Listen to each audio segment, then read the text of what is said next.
For this example, I've added 4 elements to my design. Now, the first step is to select all the elements you want to flip. You can do this by clicking and dragging your mouse over them, just like this.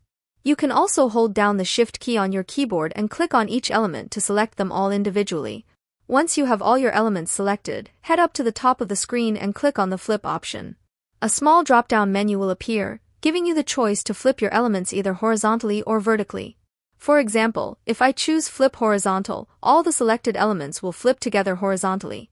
If I choose Flip Vertical, they'll flip vertically. This is a great way to quickly mirror your design or adjust its orientation. But here's the catch. If you try to group these elements together and then flip them, you'll notice that Canva doesn't currently support flipping grouped elements.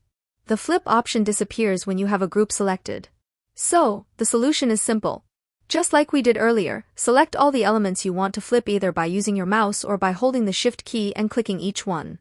Then, use the Flip option from the top menu to flip them all together.